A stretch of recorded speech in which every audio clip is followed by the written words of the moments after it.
आज के लेसन में मैं गिट के मर्ज के बारे में बात करूंगा। अभी तक हमने देखा था कि ब्रांच बना देते हैं और ब्रांच कैसे बनाया जाता है, ब्रांचेस के बीच में स्विचिंग कैसे की जाती है। फिर हमने पिछले कुछ लेक्चर्स में देखा कि अगर हमारे पास कुछ अनकमिटेड कोड है जो नई ब्रांच पे है और उसे हम बिना लूज़ किए हुए दूसरी ब्रांच पे स्विच करना होता है तो स्टैशिंग का कैसे काम किया जाता है वो हमने सीखा। इस क्लास में हम अज्यूम कर रहे हैं कि आपने जो भी आपका काम था ब्रांच के ऊपर जो नई बनाई थी वो कंप्लीट हो गया है और अब आप वापस उसको मेन ब्रांच में मर्ज करना चाहते हो। ओके, तो अब हम मर्ज की तरफ चल रहे हैं। मर्ज में दो तरीके होते हैं जिस पे मैं फोकस करना चाहता हूँ। पहला है फास्ट फॉरवर्ड मर्ज जो कि इस लेसन में कवर करूँगा, और दूसरा होता है 3 वे मर्ज, वो अगले लेसन में कवर किया जाएगा। ठीक है, तो क्विकली एक बार हम फिर याद कर लेते हैं कि हम ब्रांच बनाते क्यों हैं और हमारे पास बाय डिफ़ॉल्ट कौन सी ब्रांच होती है। तो जब हम गिट इनिट करते हैं तो गिट हमें बाय डिफ़ॉल्ट एक ब्रांच देता है जिसका नाम मोस्ट लाइकली मास्टर या मेन होता है। ओके, फिर उसके बाद उसी पे हम काम करते हैं, पर उसे स्टेबल रखने के लिए हम उसको सैनिटाइज रखने के लिए जो भी डेवलपमेंट का जो भी एक्सपेरिमेंट वाला काम होता है या फीचर डेवलपमेंट होता है उसके लिए हम उससे एक ब्रांच को काटते हैं, निकालते हैं और फिर उस ब्रांच पे हम काम करते हैं। काम करने के बाद जब हमें लगता है कि ये काम कंप्लीट हो गया है तब हम उस कोड को वापस मेन के साथ मर्ज करते हैं। तो यहाँ पर इस लेसन में हम बोल रहे हैं फास्ट फॉरवर्ड मर्ज।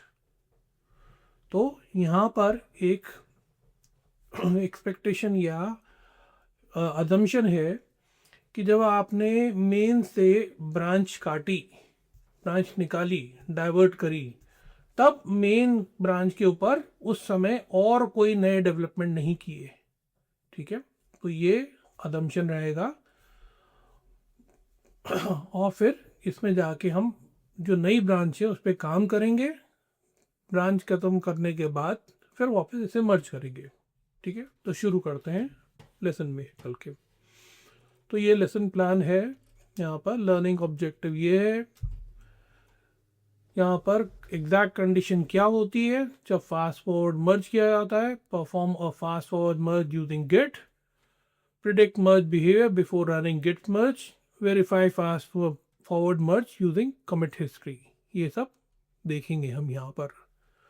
तो मैं अपना गिट बैक लेके आता हूँ यहाँ पर, और इस लेसन में मैंने थोड़ा सा यहाँ पर पिक्चर्स भी डाले हैं जिससे कि हर स्टेप में मैं समझा सकूं और आप उसे विजुलाइज कर सको कि क्या हो रहा है।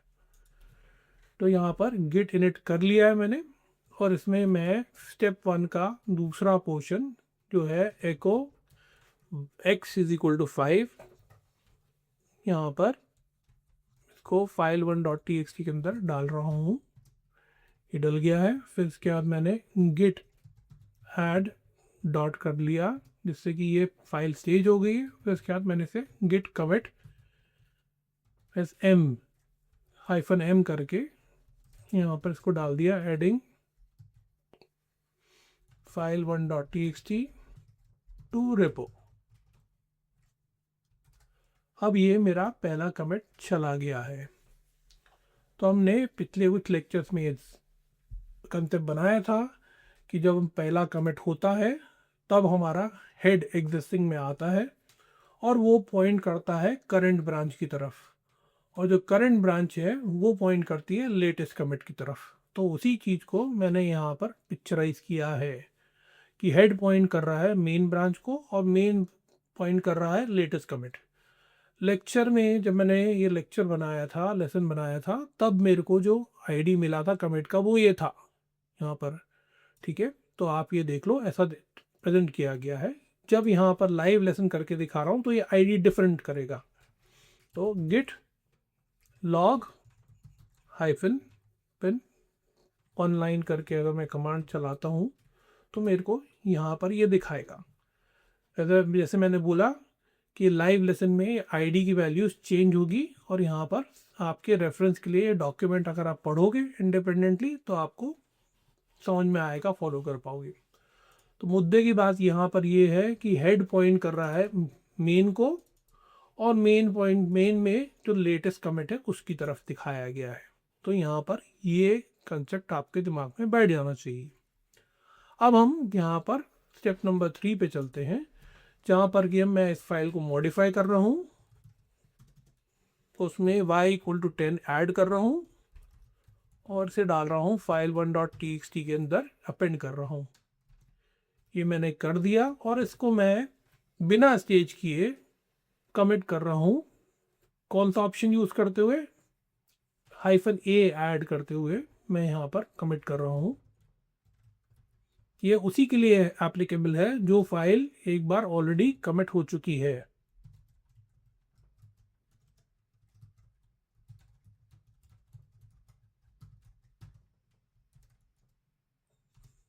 ये अब हमारा दूसरा कमिट बन गया है। तो अब मैं यहाँ पर अगर मैं वही कमांड रिपीट करूँ तो क्या होगा? यहाँ पर हमें दिखेगा कि हमारा जो हेड है वो मेन की तरफ पॉइंट कर रहा है, और मेन जो है वो लेटेस्ट कमिट की तरफ पॉइंट कर रहा है, जो कि ऐसी होगी। यहाँ पर कमिट आईडी ये होगा। तो इसको चला के देख लेते हैं। ये हो गया है एग्जैक्टली, और ये मैंने इसको ऐसे पिक्चराइज किया है। ठीक है, यहाँ पर हेड मेन को पॉइंट कर रहा है, और मेन जो है जो करंट कमिट है, यहाँ पर लेसन प्लान में बनाते वक्त मेरे को ये मिला था। ठीक है, लाइव लेसन में ये मिल रहा है। ठीक है, पर मुद्दे की बात ये है कि अब जो है मेन है वो लेटेस्ट कमिट की तरफ पॉइंट कर रहा है, और जो लेटेस्ट कमिट है उसमें ये एक और कंसेप्ट आपको समझने वाली बात है कि लेटेस्ट कमिट का जो पहला कमिट था, या ठीक तरीके से बोला जाए तो पहला जो कमिट था वो लेटेस्ट कमिट का पेरेंट है। राइट, तो ये आपको समझ में ऐसे दिमाग में विजुअलाइज करना सीखना है आपको। ओके, अब आपको एक और कमांड मैं यहाँ सिखाऊंगा, वो ये है कि git cat फाइल -p करके, और जो लेटेस्ट कमिट है हमारा, जो कि यहाँ पर क्या है 4A968A2, जब मैं ये कमांड चलाऊंगा तो यहाँ पर मेरे को बताएगा कि इसका पेरेंट कौन है। ठीक है, ठीक है, मैंने क्या चलाया? लेटेस्ट कमिट चलाया है यहाँ पर, और उसमें यहाँ पर बताया कि मेरा जो पेरेंट है कौन है। यहाँ पर मैंने कैट करके क्या चलाया? git cat -file -p, और आईडी दिया था लेटेस्ट कमिट का। तो वहाँ पर जब आउटपुट मिला तो उसके पेरेंट वाली फील्ड को चेक करो, वो पेरेंट बता देगा कि मेरा पेरेंट कौन है। तो यहाँ पर ये जो पिछला कमिट था उसको ये पेरेंट बता रहा है यहाँ पर। ठीक है, तो ये काफ़ी सारा आउटपुट देता है इसका, पर इसमें इम्पॉर्टेंट पार्ट ये है कि यहाँ पर हमें अगर किसी भी कमिट का पेरेंट देखना है तो हमने ये कमांड देना है git cat -file -p, और फिर वो कमिट आईडी, तो वो दिखा देगा। ठीक है, तो यहाँ पर हमने ये वाला पोर्शन कर लिया, हमें एक नया कमांड सीख लिया जिससे पेरेंट पता चलता है। अब इस कंडीशन में हमारी मेन ब्रांच पे 2 कमिट हैं। ठीक है, अब इस कमिट के बाद मैं क्या कर रहा हूँ, जाके एक नई ब्रांच बनाऊंगा। पर ब्रांच बनाने से पहले आपको दिखा दूं कि मेरे पास एक ही ब्रांच है अभी, मेन। अब मैंने क्या किया, गिट ब्रांच बनाया, ब्रांच करके क्या बनाई, ब्रांच 1 नाम से एक ब्रांच बना ली, ब्रांच 1 बना ली। ध्यान दीजिए, मैं सिर्फ ब्रांच बना रहा हूँ, ब्रांच बनाते हुए स्विच नहीं कर रहा हूँ। ठीक है, ना मैं चेकआउट वाला यूज़ कर रहा हूँ और ना मैं गेट स्विच यूज़ कर रहा हूँ, सिर्फ ब्रांच बना रहा हूँ। ठीक है, तो जब यहाँ पर मैं ब्रांच बना रहा हूँ तो किस लेवल बना रहा हूँ, जब मेरी मेन ब्रांच में ऑलरेडी 2 कमिट हैं। तो जब 2 कमिट हैं तो क्या हो रहा है, अब यहाँ पर ब्रांच 1 जो बनी उसके अंदर वो दोनों कमिट गए जो मेन ब्रांच में थे। तो इसको वैलिडेट करने के लिए अपन क्या करते हैं, वापस इस कमांड को देखते हैं ज़रा। तो यहाँ पर ये दिखाएगा आपको ये दोनों वही कमिट है, वही कमिट है। हेड आपका अभी भी मेन ब्रांच की तरफ पॉइंट कर रहा है क्योंकि मेन ब्रांच पे हो अभी हमने सिर्फ ब्रांच 1 बनाई है। और ये ब्रांच 1 जो है यहाँ पर मेन के साथ दिखा रही है, ये इंडिकेट कर रही है इसी लाइन में कि वो भी उसी कमिट पर है। ठीक है, तो यहाँ पर इसको आप ऐसे विजुलाइज करोगे, ऐसे कि ये दो कमिट थे। ठीक है, जो मेन भी इसकी तरफ पॉइंट कर रही है और ब्रांच 1 भी लेटेस्ट कमिट की तरफ पॉइंट कर रही है। फर्क ये है कि हेड जो है अभी मेन पर है, हेड जो है मेन पर है। आपने ब्रांच बना ली है पर अभी भी आप काम जो किस पे कर रहे हो, मेन पर ही कर रहे हो। अब हम इसको आगे ले आके ब्रांच को स्विच करते हैं, ब्रांच को स्विच करेंगे। गिट स्विच ब्रांच 1 करके हम स्विच करेंगे इस ब्रांच को। और जब मैंने ये स्विच कर दिया ब्रांच को और उसके बाद अब मैं ये वाला कमांड चलाऊंगा, तो जो पिछला कमांड का आउटपुट था उसमें पहले क्या था, यहाँ पर आपको हेड दिखा रहा था पिछले कमांड में मेन की तरफ, और ब्रांच 1 यहाँ पर दिखाई थी। अब ये जब ये वाला कमांड फिर से चलाऊंगा इस कंडीशन में, जब हमने ब्रांच को स्विच कर लिया है, तब ये रोल चेंज हो जाएंगे। यहाँ पर आप ये देखोगे कि हेड अब कहाँ पॉइंट कर रहा है, ब्रांच 1 को, और मेन इसके साथ है क्योंकि ये दोनों एक ही कमिट को पॉइंट कर रहे हैं। तो इसको विजुलाइज करने के लिए ये आप देखोगे कि दोनों, मेन भी उसी कमिट को पॉइंट कर रहा है और ब्रांच 1 भी उसी कमिट को पॉइंट कर रहा है, पर हेड जो है अब ब्रांच 1 को पॉइंट कर रहा है। अगेन ये रिपीट कर रहा हूँ, ये जो आईडीज लिखे हुए हैं ये लाइव लेसन से मैच नहीं हो रहे क्योंकि ये वो आईडीज थे जब मैंने लेसन बनाया था। ओके, तो आपको ये एक डायग्राम, एक रेफरेंस की तरह यूज़ करना है, पर उनमें ये वैल्यूज़ को अपने दिमाग में ट्रांसफ़र करके यूज़ करनी है। ठीक है, तो यहाँ पर अभी तक हमने मेन ब्रांच पे 2 कमिट बनाए थे। 2 कमिट बनाने के बाद ब्रांच 1 बनाई हमने और उसके बाद ब्रांच 1 पे हम मूव कर गए, स्विच कर गए हैं, तो हमें ऐसा दिख रहा है। अब हम चल के ब्रांच 1 के अंदर हम कमिट्स बनाना शुरू करेंगे। तो अब चलते हैं यहाँ पर और हम बोलते हैं एको ली इज इक्वल टू 15, और यहाँ पर हमने क्या किया, फाइल 1.txt के अंदर इसे अपेंड कर दिया, मॉडिफाई कर दिया, और वापस हमने क्या किया, और हमने इसे गिट कमिट कर दिया am करके, adding the value of z in file 1.txt, ये हमने कमिट कर दिया। तो जब ये जो कमिट किया है ये अब काय में है, मेन ब्रांच पे नहीं है। मेन ब्रांच के अंदर सिर्फ 2 कमिट थे, अब ब्रांच 1 के अंदर 3 कमिट हैं।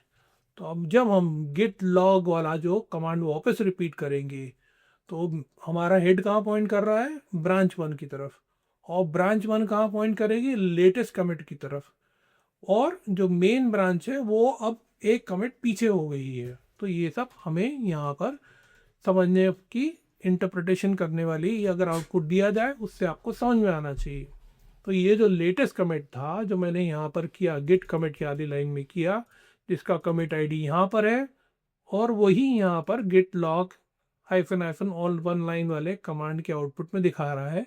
तो लेटेस्ट कमिट है जहाँ हेड कहाँ पॉइंट कर रहा है, ब्रांच 1 की तरफ पॉइंट कर रहा है, और ब्रांच 1 पॉइंट कर रही है लेटेस्ट कमिट की तरफ। मेन जो पिछले कमांड तक आउटपुट तक सेम लाइन में था, अब वहाँ नहीं दिखा रहा है, ये एक लाइन पीछे हो गया है, एक कमिट पीछे हो गया है। ओके, तो इसको अगर अपने को देखना है, विजुलाइज करना है, तो ऐसे देखेंगे। ठीक है, मेन कहाँ है, अभी भी पिछले वाले कमिट पे है, सेकंड कमिट पे।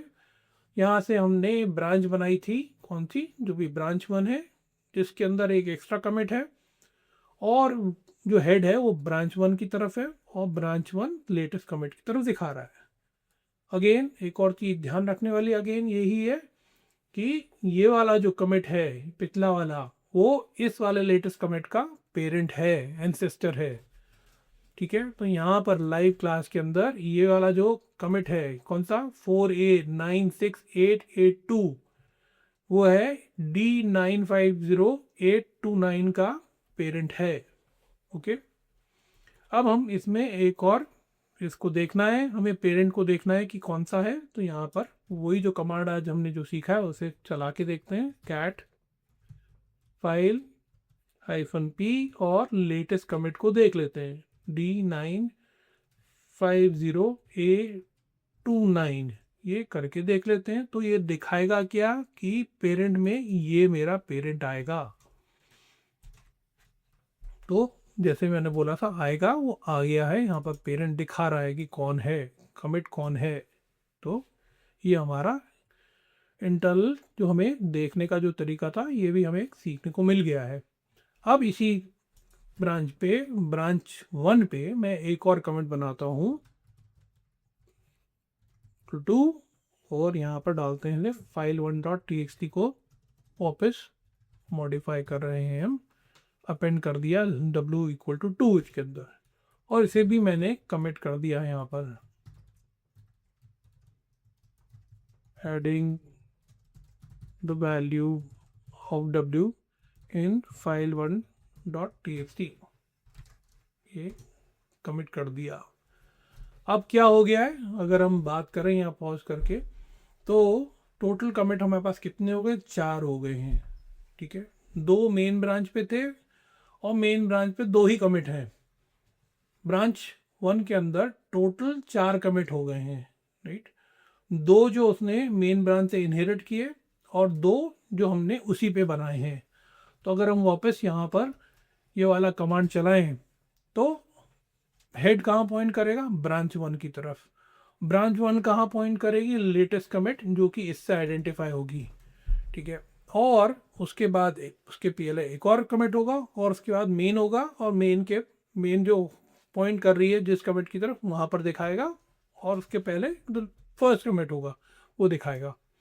तो यहाँ देख लो आप, ये दिखा रहा है जैसे मैंने बताया था। ठीक है, जिसको आप अगर विजुलाइज करना चाहो तो ऐसे विजुलाइज करोगे आप। क्या आपके पास ये यहाँ पर मेन ब्रांच पे 2 कमिट थे, मेन अभी भी मेन के सेकंड कमिट की तरफ पॉइंट कर रहा है। उसके बाद अपन ने ब्रांच बनाई थी, ब्रांच बनाने के बाद ब्रांच 1 ने इन दोनों कमिट को इनहेरिट किया था। फिर उसके बाद अपन ने पहला कमिट बनाया, फिर दूसरा कमिट बनाया और जैसे दूसरा कमिट बनाया तो ब्रांच 1 उसकी तरफ पॉइंट कर रहा है और हेड ऑब्वियसली पॉइंट करता है जिस भी ब्रांच पे हैं अपन। ठीक है, तो यहाँ पर ये कंसेप्ट हो गया। अब अपन क्या कर रहे हैं, अब हमने सोच लिया कि हमारा जितना भी डेवलपमेंट था फीचर बनाने के लिए ब्रांच 1 पे हमारा कंप्लीट हो गया है। तो कंप्लीट हो गया है तो हम सोच रहे हैं कहाँ बढ़ने के लिए कि हमें वापस से मर्ज कर देना चाहिए मेन ब्रांच की तरफ। तो मर्ज करने के लिए एक क्राइटेरिया ये है कि जिस ब्रांच में आपको मर्ज करना है आपको करंटली उस ब्रांच पे होना चाहिए। ठीक है, उस ब्रांच को कहते हैं रिसीविंग ब्रांच। तो अगर हमें मेन के अंदर मर्ज करना है तो हमारी करंट ब्रांच होनी चाहिए मेन। तो हम इसलिए उसमें स्विच करेंगे, गिट स्विच मेन करके उस पे जाएंगे। जब जाते हैं तो हम इसको एक बार चेक कर लेते हैं गिट ब्रांच करके, तो हमें दिखा देगा इंडीड हम मेन पे आ गए हैं, क्योंकि उसके आगे हमें इंडिकेशन मिल रहा है एस्ट्रिक से कि हाँ आप मेन पे हो। अब इस कंडीशन पे अगर मैं यहाँ पर हिस्ट्री देखना चाहूँ मेन ब्रांच पे रहते हुए गिट लॉग करके 1 लाइन करके, तो मेरे को सिर्फ 2 कमिट दिखाएगा। क्या दिखाएगा, 2 कमिट दिखाएगा यहाँ पर, क्योंकि मेन के रेफरेंस से बात कर रहे हैं अपन। ठीक है, मेन की बात कर रहे हैं। और रिमेंबर जब हमने स्विच कर दिया है तो हेड कहाँ मूव हो गया, हमारा वापस मेन पे आ गया है। तो यहाँ पर हमें सिर्फ 2 कमिट दिखा रहा है। ठीक है, ऐसा आपको समझना है। हेड यहाँ आ गया और मेन की तरफ आ गया है और ये जो 2 कमिट हैं मेन से रिलेटेड, जिसमें मेन के अंदर 2 कमिट हैं, उनके ऊपर दिखा रहा है। पर अगर हमें पूरे कमिट देखने हैं रेपो के अंदर कि क्या किए गए हैं irrespective of the branch, main को ही नहीं बाकी भी देखने हैं, तो हमें देखने के लिए क्या करना पड़ेगा, यहाँ पर एक ऑप्शन देना पड़ेगा ऑल करके। ठीक है, ऑप्शन देना पड़ेगा ऑल करके और हमें पूरे कमिट्स दिख जाएंगे। तो यहाँ पर आपको दिख जाएगा कि ब्रांच 1 कहाँ पर है, ब्रांच 1 किधर पॉइंट कर रहा है और हेड आपका मेन की तरफ ही पॉइंट कर रहा है। इसको आपको विजुलाइज करने के लिए ऐसा देखना है कि कमिट इतने सारे हैं, पर अभी हम क्योंकि मेन ब्रांच पे हैं तो मेन यहाँ पर पॉइंट कर रहा है और हेड यहाँ पॉइंट कर रहा है। बाकी ब्रांच 1 में ये 2 एक्स्ट्रा कमिट हैं और ब्रांच 1 जो है वो उसके लेटेस्ट कमिट की तरफ फोकस कर रही है या पॉइंट कर रही है। ओके, अब हम आते हैं, हमें मर्ज करना है। मर्ज करना है तो मर्ज करने की कंडीशंस के लिए बता देता हूँ कि क्या रिक्वायरमेंट है। पहली कंडीशन ये है कि रिसीविंग ब्रांच पे आपको आइडेंटिफाई होना चाहिए। तो रिसीविंग ब्रांच कौन सी, मेन है जिस पे हमें मर्ज करना है, तो आइडेंटिफाई कर ली। दूसरी चीज़ ये है कि उस ब्रांच पे आपको स्विच हो जाना चाहिए, तो आप उस ब्रांच पे हो, तो हमने गिट स्विच करके कर लिया है स्विच। तीसरी कंडीशन ये है कि यहाँ पर मेन ब्रांच पे और कोई भी नया कमिट नहीं होना चाहिए। तो अपन ने देखा है जब अपन ने ब्रांच काट ली थी, ब्रांच 1 कर ली थी, तो मेन पे अपन ने और काम नहीं किया, मेन पे और कोई कमिट नहीं बनाए। ठीक है, तो इसलिए यहाँ पर ये कंडीशन काय के लिए थी, फास्ट फॉरवर्ड मर्ज के लिए थी कि यहाँ पर और कोई भी कमिट नहीं होना चाहिए। ठीक है, तो ये कंडीशंस को मैंने यहाँ पर हाईलाइट किया है। पहले तो है condition A, identify the receiving branch, हमने कर ली, वो ब्रांच मेन है। फिर आपने स्विच कर लिया मेन ब्रांच के अंदर, receiving branch must be checked out, मतलब उस ब्रांच पे स्विच कर लो आप। तो स्विच करने के आपको 2 कमांड पता है, आप गिट ब्रांच चेकआउट करके कर सकते हो, गेट चेकआउट ब्रांच कर सकते हो, गेट स्विच से भी कर सकते हो। ठीक है, और तीसरी चीज़ है कि उस ब्रांच पे जिस पे हम वापस मर्ज करना चाह रहे हैं उस पे और नए कोई कमिट नहीं होनी चाहिए। ठीक है, तो इस जब कंडीशन जब मैच सेट हो जाती हैं तो जब हम गिट मर्ज करेंगे, कमांड करेंगे, तो वो मर्ज हो जाएगा। ठीक है, तो हम अब यहाँ पर स्टेप नंबर 18 पे इसको चलाते हैं, मर्ज ब्रांच 1।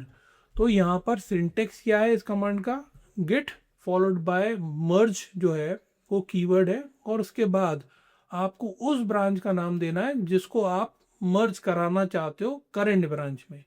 अपन ऑलरेडी मेन पे हैं और अब हम ब्रांच 1 से कोड लेके आना चाहते हैं मर्ज करने के लिए। ऐसा पॉसिबल है कि आपके पास मल्टीपल ब्रांचेस हो, ब्रांच 1 हो, ब्रांच 2 हो, ब्रांच 3 हो। तो अगर हमें ब्रांच 1 से कोड लेके आना है तो हमें ब्रांच 1 का नाम देना पड़ेगा। ठीक है, ब्रांच 2 से लेके आना है तो ब्रांच 2 का देना पड़ेगा। तो यहाँ पर हम इसको ब्रांच 1 देते हैं और रन करके देखते हैं। तो यहाँ पर तो ये अब ये देखेगा यहाँ पर आपको जब ये इसने किया। ठीक है, तो ये तो मैंने कंडीशन बताई दी आपको कि ऐसे मर्ज, फास्ट फॉरवर्ड मर्ज करने के लिए कंडीशन है। ठीक है, अगले लेसन में हम देखेंगे कि 3 वे मर्ज की कंडीशन रिक्वायरमेंट क्या होती हैं, पर यहाँ पर कमांड में कोई डिफरेंस नहीं आएगा जब हम चलाएंगे। गिट अपने आप डिटरमाइन करता है कि भैया इस पे कौन सा वाला मर्ज होगा। तो यहाँ पर क्योंकि नया कोई कमिट मेन पे नहीं था तो उसने डिटरमाइन किया, हाँ यहाँ पर फास्ट फॉरवर्ड मर्ज अप्लाई होता है और मैं वहाँ पर ये चलाऊँगा। तो उसने चला दिया है और यहाँ पर आपको आउटपुट में दिख रहा है फास्ट फॉरवर्ड मर्ज। ठीक है, अब अगला स्टेप है, हम वापस चल के अब क्या करते हैं, गिट लॉग, ये जो हमारा मैसेज था इसे चला के देखते हैं, इस कमांड को चला के देखते हैं इसका आउटपुट क्या मिलेगा। अगर आप सोचा एनालाइज करोगे तो ये चाह रहे हैं कि जो भी कोड ब्रांच 1 में था अब मेन में आ गया। ठीक है, तो एक सेकेंड पॉज करता हूँ और वापस चलते हैं। इनिशियली जब हमारे पास सिर्फ 2 कमिट थे, सिर्फ मेन ही ब्रांच थी, उस समय हमने जाके ब्रांच वन बनाई थी। ब्रांच वन बनाने पर जब हमने गिट लॉग ये वाला कमांड दिया था, वन लाइन वाला, तो हमें क्या मिला था, जो हेड था वो मेन की तरफ पॉइंट कर रहा था और मेन और ब्रांच वन दोनों एक ही कमिट, लेटेस्ट कमिट की तरफ थे। अब हमने वापस मर्ज कर लिया है, ऐसा ही कुछ हमें इस आउटपुट में मिलेगा कि अब हमारा जो है हेड कहाँ पॉइंट कर रहा है, मेन की तरफ, और मेन पॉइंट करेगा कहाँ पर, लेटेस्ट कमिट की तरफ। लेटेस्ट कमिट किसका, जो था ब्रांच वन की तरफ। तो अब हम इसे रन करके देख लेते हैं। तो आपको दिखेगा यहाँ पर हेड पॉइंट कर रहा है मेन की तरफ, और मेन और ब्रांच दोनों जो हैं वो लेटेस्ट जो कमिट है उसकी तरफ चला गया है। ऑलराइट, यहाँ पर जो कि जिसमें कमिट में क्या था, adding the value of w in file 1.txt, ये मैसेज था जो लास्ट कमिट में था। तो गिट क्या करता है फास्ट फॉरवर्ड मर्ज में, वो कोई नया कमिट नहीं बनाता। नया कमिट बनेगा 3-वे मर्ज में। पर अगर आपसे कोई डिफरेंस पूछे दोनों के बीच में, तो ये वाला पॉइंट ध्यान रखना, गिट क्या करता है फास्ट फॉरवर्ड मर्ज में, सिंपली जो अपनी मेन ब्रांच का जो पॉइंटर है वो जिस ब्रांच को मर्ज किया जा रहा है उसके लेटेस्ट कमिट की तरफ बढ़ा देता है। ठीक है, तो पॉइंटर को आगे बढ़ा देता है। तो यहाँ पर ऑब्जर्वेशन में क्या आएगा, और ये आपको यहाँ पर ये विजुअलाइजेशन में दिख रहा है, पहले कहाँ पॉइंट कर रहा था, मेन याले कमिट की तरफ। अब सीधे उठा के उसने क्या कर दिया, जो ब्रांच वन का कमिट था वहां पर इसको डाल दिया है। Git moves the main pointer to commit, ये जो भी है यहाँ पर दिखाया गया है। यहाँ पर आपका कमिट क्या है लाइव लेसन में, ये वाला है। Main and branch one both point two the same commit, main भी उसी कमिट को पॉइंट कर रहा है और ब्रांच वन भी उसी को कमिट कर रहा है। यहाँ पर no merge commits was created, इस कंडीशन फास्ट फॉरवर्ड में कोई नया कमिट नहीं बनता, वो बनेगा 3-वे मर्ज में।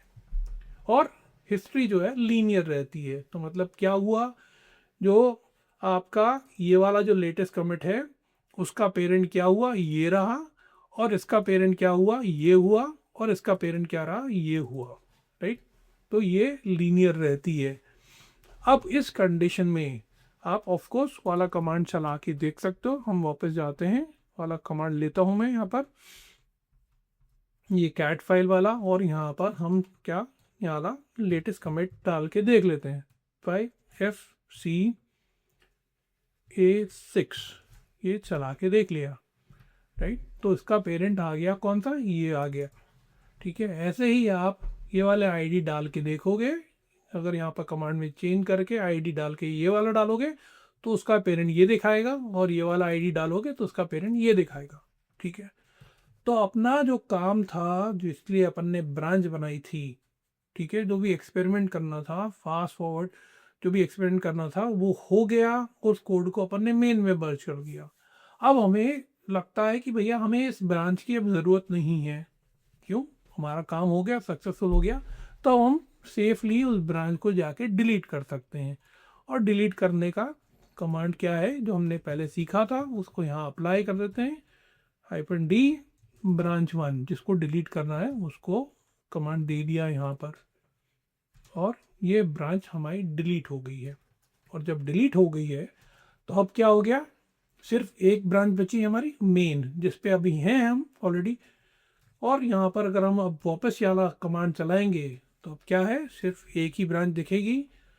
जो पहले अपने को यहाँ पर ब्रांच वन दिख रही थी, इस कमांड पे वो नहीं दिखेगी, बाकी आउटपुट वैसा का वैसा ही दिखना चाहिए हमें।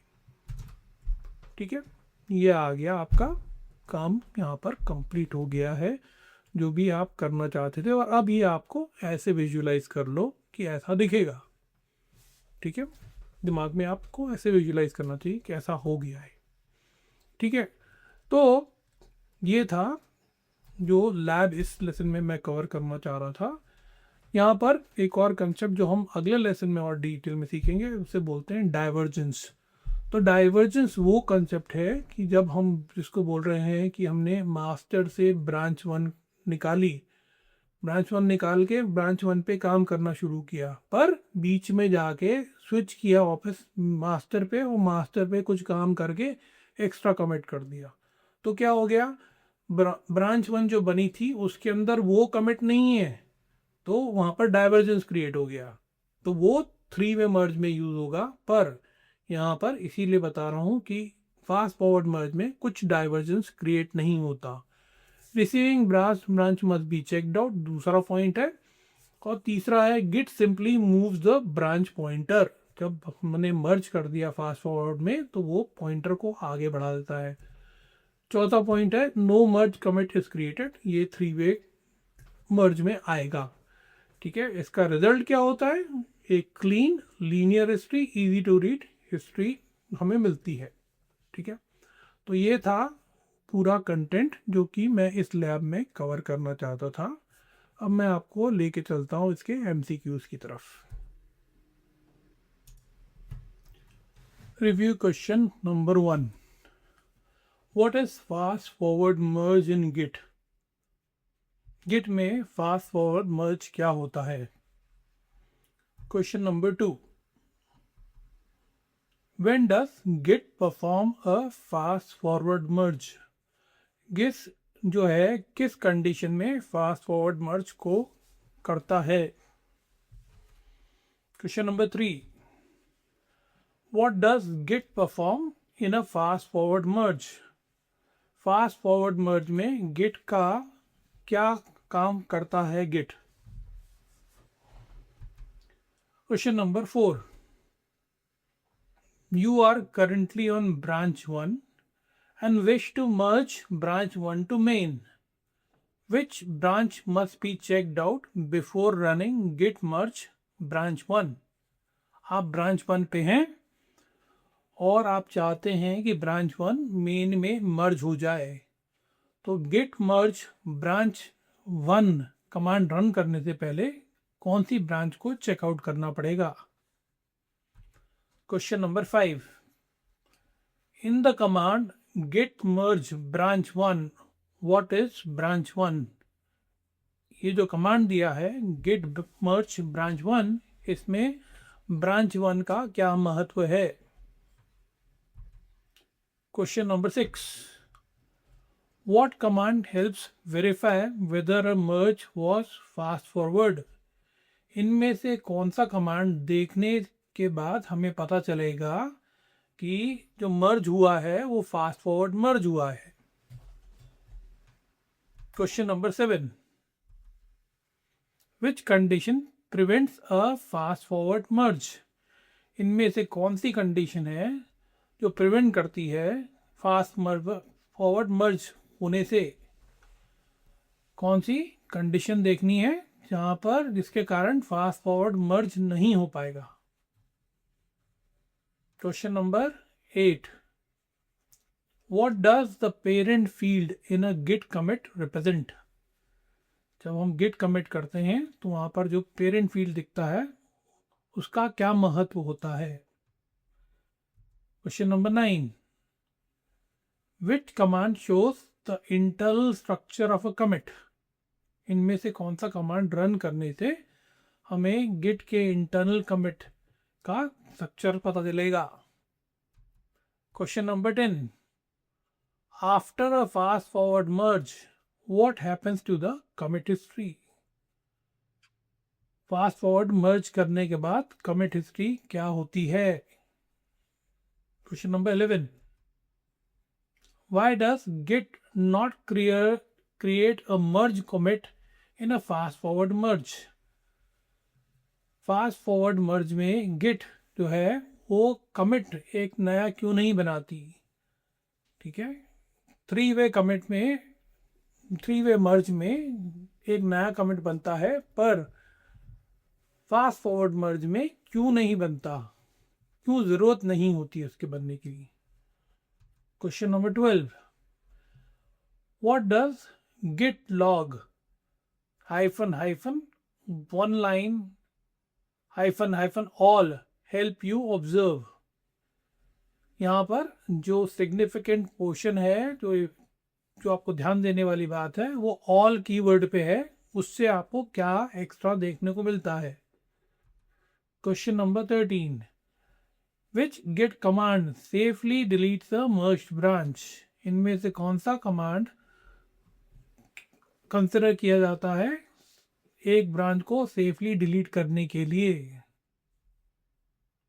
Question number 14, which statement best describes head in the this lesson. Head का सिग्निफिकेंस क्या होता है, इस कंसेप्ट को पूछा गया है इस क्वेश्चन में। Question number 15, how can you predict a fast forward merge before running Git merge. आपको ये देखना है कि गिट मर्ज करने से पहले कि फास्ट फॉरवर्ड गिट जब मर्ज करेगा तो फास्ट फॉरवर्ड मर्ज करेगा कि नहीं, ये आप कैसे पता कर सकते हो बिना गिट मर्ज किए।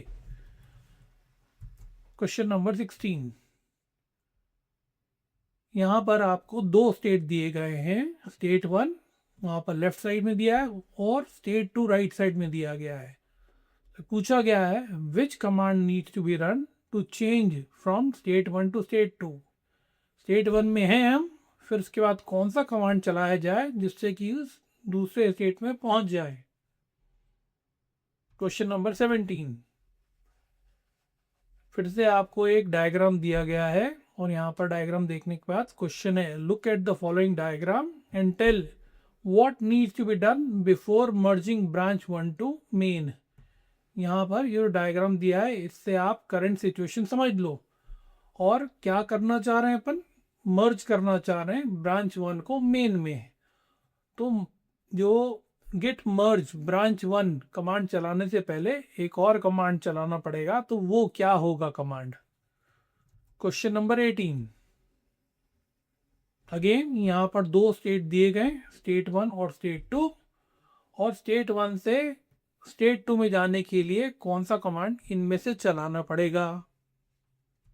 क्वेश्चन नंबर 19, अगेन दो स्टेट दिए हुए, पूछा गया है आपसे which command needs to be run to change from state 1 to state 2। State 1 दिया है और स्टेट 2 भी दिया है, तो स्टेट 1 से स्टेट 2 में जाने के लिए इनमें से कौन सा कमांड रन करना पड़ेगा।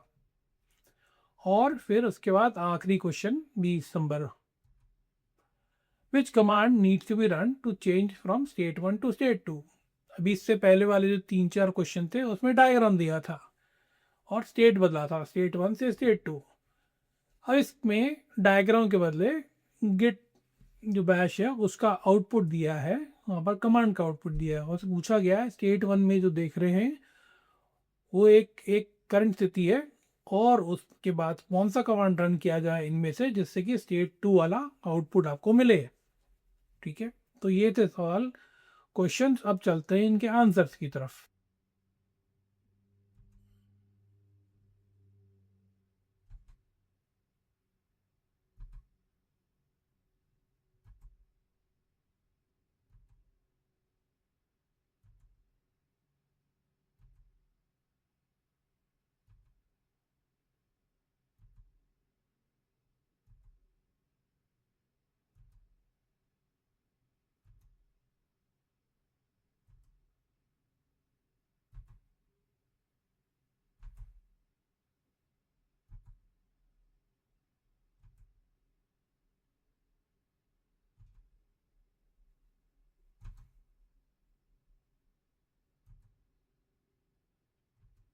उम्मीद करता हूँ ये एमसीक्यूज आपसे आसानी से बन गए होंगे। इस लेसन को यहीं पे कंक्लूड करता हूँ और मिलूंगा मैं आपसे अगले लेसन में।